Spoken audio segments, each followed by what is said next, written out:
DCP Rajdeep Nakum છેલ્લા કેટલાય સમયથી ખૂબ ચર્ચા અને વિવાદોમાં રહ્યા છે।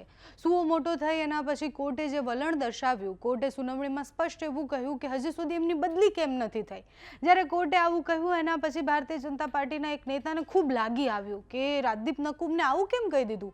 એટલે પછી એમણે એક પોસ્ટ કરી। પોસ્ટમાં એમને જજને પડકાર ફેંક્યો અને એવું લખ્યું કે જજને વહીવટનો કીડો હોય તો એકવાર એ ચૂંટણી મેદાનમાં આવે અને જનતા શું કહે છે એ એમને ખબર પડી જશે, જનતાને શું જોઈએ છે એમને ખબર પડી જશે। એ નેતા કોણ હતા? તો ભારતીય જનતા પાર્ટીના એ નેતા મુકેશ ગુજરાતી જે છે એ હતા અને એમણે આ પોસ્ટ કરી હતી। આ પોસ્ટ અત્યારે તો એમણે પોતાના એકાઉન્ટ પરથી ડિલીટ કરી દીધી છે, પણ પોસ્ટ જ્યારે કરી હતી ત્યારે એવું સ્પષ્ટ લખ્યું હતું કે ડીસીપી રાજદીપ નકુમ સાહેબ જેવા અધિકારીઓના હાથ બાંધી જજ શું ક્રાઇમ વધારવા માંગે છે? જજને વહીવટનો કીડો હોય તો તે પણ એકવાર ચૂંટણી મેદાનમાં આવે અને જનતા શું ઈચ્છે છે તે એમને ખબર પડી જશે। જજ માટે જ્યારે એમણે આવું લખ્યું એના પછી પ્રશ્ન થવા એ ખૂબ સ્વાભાવિક હતા।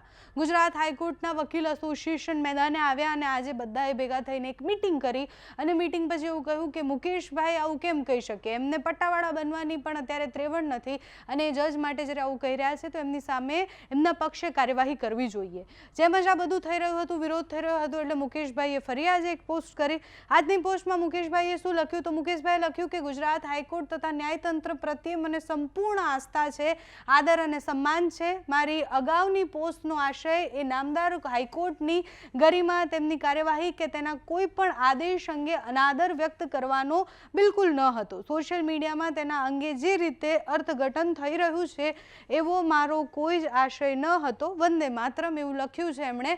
પણ મુકેશભાઈ, તમે જે પહેલાં બોલ્યા અને અત્યારે પોસ્ટ કરી એનાથી કંઈ બદલાઈ જવાનું છે? એકવાર પોસ્ટ થઈ ગઈ, સોશિયલ મીડિયાનો જમાનો છે અને બધા નેતાઓએ અને બધાએ યાદ રાખવું પડશે કે તમારો ભૂતકાળ, તમે પહેલાં શું બોલ્યા છો, તમે શું વર્તન કર્યું છે, બધું બધાને યાદ રહેવાનું જ છે। આજે હાઈકોર્ટના વકીલ એસોસિએશને એક મીટિંગ કરી। એ મીટિંગ પછી કહેવામાં આવ્યું કે એમને પોસ્ટમાંથી અત્યારે જ્યાં છે ભારતીય જનતા પાર્ટીમાં ત્યાંથી એમને નીકાળી દેવામાં આવે। એના સિવાય પણ ઘણી બધી માંગણી કરવામાં આવી।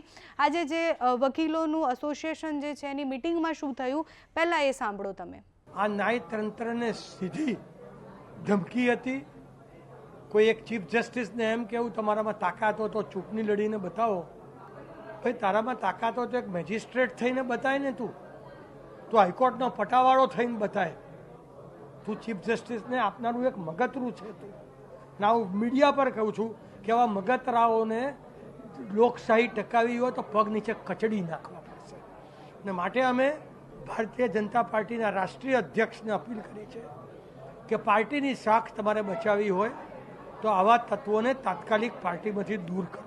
હવે એકવાર પોસ્ટ થઈ ગઈ છે, જજ માટે જે બોલાઈ ગયું છે બોલાઈ ગયું છે। હવે તમે ફરીથી એવું કહો કે મને ખૂબ આદર છે અને સન્માન છે, તો હવે કોર્ટ એને કેવી રીતના લે છે, જજ એને કેવી રીતના રહે છે અને આગળની કાર્યવાહી સુનાવણીઓમાં શું થાય છે એના ઉપર પણ નજર રહેવાની છે। તમારું આખા વિષય પર શું માનવું છે એ અમને કમેન્ટ્સમાં જણાવજો। અત્યારે આ વિડીયોમાં બસ આટલું જ। જો તમે અમને યુટ્યુબ પર જોઈ રહ્યા હોય તો સબસ્ક્રાઈબ કરજો, ફેસબુક પર જોઈ રહ્યા હોય તો ફોલો કરજો, અમારા વિડીયોને લાઈક અને શેર કરજો।